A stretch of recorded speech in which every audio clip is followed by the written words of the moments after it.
प्रशांत महासागर में मजबूत होता अल नीनो भारत के लिए सिर्फ मौसम की खबर नहीं है, बल्कि आने वाले महीनों में आम लोगों की रसोई, किसानों की आय और देश की अर्थव्यवस्था पर असर डालने वाला सबसे बड़ा खतरा बनता हुआ नजर आ रहा है।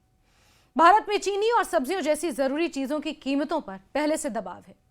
चीनी के दाम एक साल के अंदर अंदर 55 रुपए प्रति किलो होलसेल रेट है, और आप अगर अमूमन नॉर्मल दुकान पर या किसी बड़े मार्ट पर खरीदने जाएंगे तो 60-65 रुपए प्रति किलो से कम दाम में चीनी आपको नहीं मिल रही है।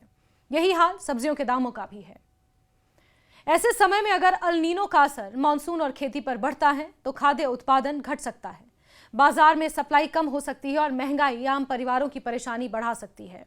अल नीनो दरअसल प्रशांत महासागर के उष्णकटिबंधीय यानी कि ट्रॉपिकल हिस्से में समुद्र की सतह का तापमान सामान्य से असामान्य रूप से ज्यादा गर्म होने की प्राकृतिक जलवायु घटना है, यानी कि एक तरह का क्लाइमेट चेंज।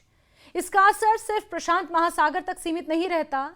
समुद्र और वायुमंडल के बीच होने वाले बदलाव दुनिया के अलग अलग हिस्सों में हवा, बारिश और तापमान के पैटर्न्स को प्रभावित करते हैं, यानी कि अल नीनो इफेक्ट कहीं बहुत ज्यादा बारिश लेकर आता है तो कहीं बहुत ज्यादा तूफान और कहीं ज्यादा बहुत ज्यादा तापमान बढ़ने को भी एक तरह से अल नीनो इफेक्ट या लानीना इफेक्ट कहा जाता है।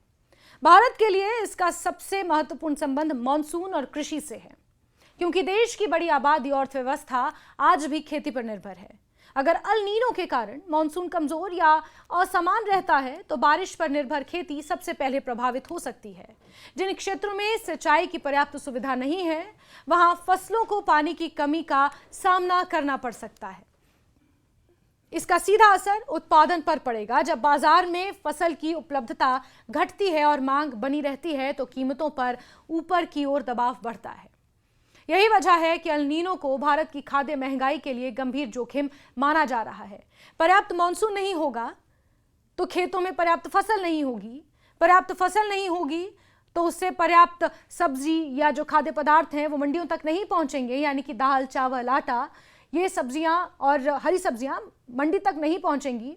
डिमांड ज्यादा होगी लेकिन प्रोडक्शन कम और सप्लाई कम होगी तो जाहिर सी बात है प्राइस बढ़ेगा।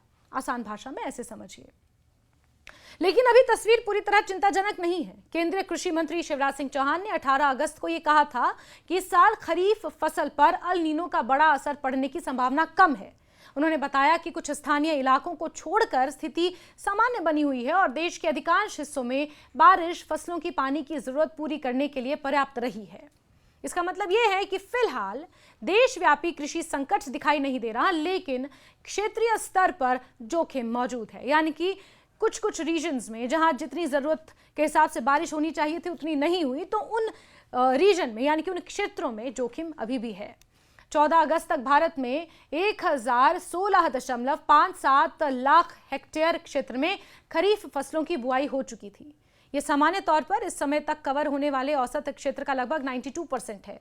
पिछले साल की तुलना में यह क्षेत्र करीब 2% कम था। कृषि मंत्री के अनुसार बुवाई का अंतर काफी कम हो गया है और संवेदनशील जिलों की संख्या भी 262 से घटकर करीब 100 रह गई है। उन्होंने कहा था कि अभी तक कम बारिश का खरीफ उत्पादन पर कोई बड़ा असर दिखाई नहीं दे रहा, लेकिन देश के हर हिस्से में मौसम एक जैसा नहीं रहा। कर्नाटक और तेलंगाना जैसे राज्यों के कुछ हिस्सों में पानी की कमी की स्थिति बनी, जबकि पूर्वी, पूर्वोत्तर और दक्षिणी क्षेत्रों के कई हिस्सों में बारिश सामान्य से कम रही। भारत मौसम विज्ञान विभाग के आंकड़ों के अनुसार 12 अगस्त तक देश में कुल मानसूनी कमी 12% थी। पूर्वी और पूर्वोत्तर भारत में यही कमी लगभग 26%, दक्षिण प्रायद्वीप में लगभग 19% और उत्तर पश्चिमी भारत में 11% थी। यही क्षेत्रीय अंतर अल नीनो के खतरे को जटिल बनाता है, क्योंकि इसका असर पूरे भारत में एक जैसा नहीं होता। इस संभावित मौसमी दबाव का असर पहले से महंगाई को लेकर चिंतित अर्थव्यवस्था पर पड़ सकता है। इंडिया रेटिंग्स एंड रिसर्च ने वित्त वर्ष 2026-27 में भारत की औसत खुदरा महंगाई 4.9% रहने का अनुमान लगाया है, जबकि पिछले वित्त वर्ष में यह लगभग 2% थी। एजेंसी ने इस साल भारत की आर्थिक विकास दर 6.8% रहने का अनुमान लगाया है, जो वित्त वर्ष 2025-26 के 7.6% के मुकाबले कम है।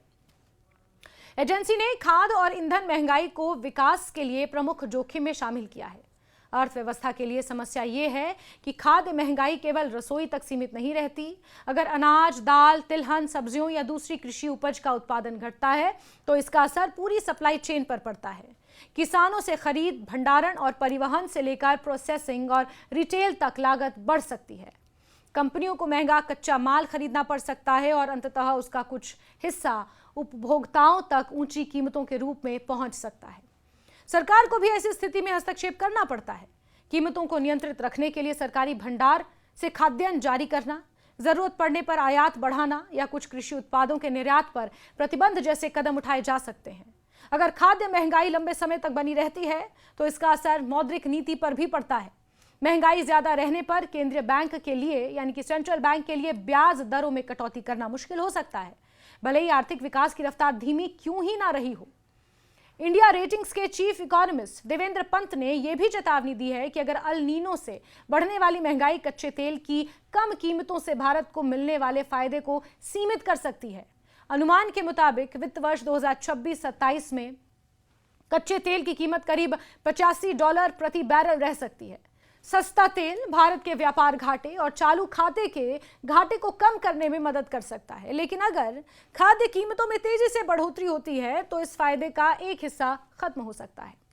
भारत अकेला देश नहीं है जो अल नीनो के प्रभाव का सामना कर रहा है। ये एक वैश्विक जलवायु घटना है, यानी कि एक यूनिवर्सल क्लाइमेट चेंज, और इसका असर दुनिया के अलग अलग हिस्सों में अलग अलग रूप में दिखाई देता है। जो उपलब्ध जलवायु आंकड़े हैं उसके अनुसार प्रशांत महासागर में अल नीनो 3.4 क्षेत्र में समुद्र की सतह का तापमान सामान्य स्तर से काफी ऊपर है। कुछ अनुमानों में नवंबर तक ये अंतर और बढ़ने की संभावना है। अगर अल नीनो असाधारण रूप से मजबूत होता है तो दुनिया के कई हिस्सों में सूखा यानी कि ड्रॉट, एक्सट्रीम हीट, भारी बारिश और बाढ़ जैसी चरम मौसमी घटनाओं का खतरा बढ़ सकता है, यानी कि एक्सट्रीम क्लाइमेट चेंज। इंडोनेशिया में लंबे समय तक सूखे मौसम ने पहले ही जंगल की आग जैसी समस्याओं को बढ़ाया है, यानी कि फॉरेस्ट फायर। एक्सपर्ट्स का कहना है कि सामान्य तौर पर अल नीनो जितना मजबूत होता है उससे जुड़े सामान्य मौसमी प्रभावों की संभावना भी उतनी ही बढ़ती है। हालांकि किसी विशेष इलाके में इसका सटीक प्रभाव पहले से तय नहीं किया जा सकता। इसका एक और महत्वपूर्ण पहलू ग्लोबल वार्मिंग है। अल नीनो प्राकृतिक जलवायु चक्र का हिस्सा है, लेकिन यह ऐसे समय में सामने आया है जब पृथ्वी का औसत तापमान पहले से बढ़ रहा है। पिछले कुछ सालों में पूरी पृथ्वी का तापमान ऑलमोस्ट 2 डिग्री यानी कि 2 डिग्रीज बढ़ गया है।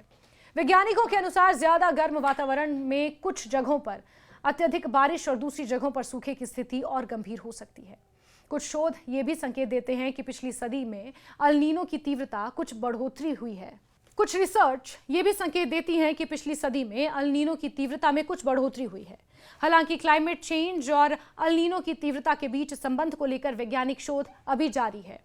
2027 को लेकर भी वैज्ञानिकों की नजर बनी हुई है।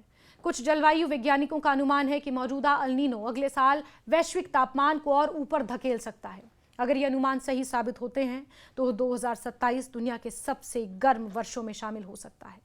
हालांकि इन अनुमानों को भविष्यवाणी के बजाय संभावित परिदृश्य के रूप में देखना जरूरी है। भारत के लिए फिलहाल सबसे अहम बात यह है कि अल नीनो का बड़ा असर अभी देश की पूरी कृषि व्यवस्था पर दिखाई नहीं दे रहा।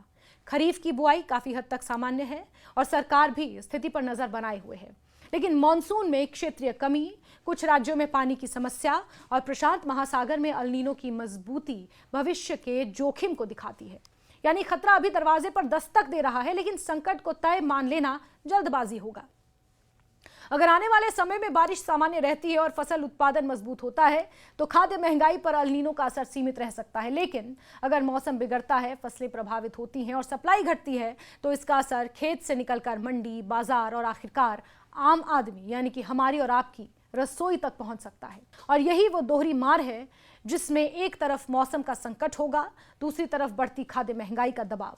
भारत के लिए आने वाले महीने इसलिए सिर्फ मॉनसून के नहीं बल्कि खाद्य सुरक्षा और आर्थिक स्थिरता की भी परीक्षा साबित हो सकते हैं।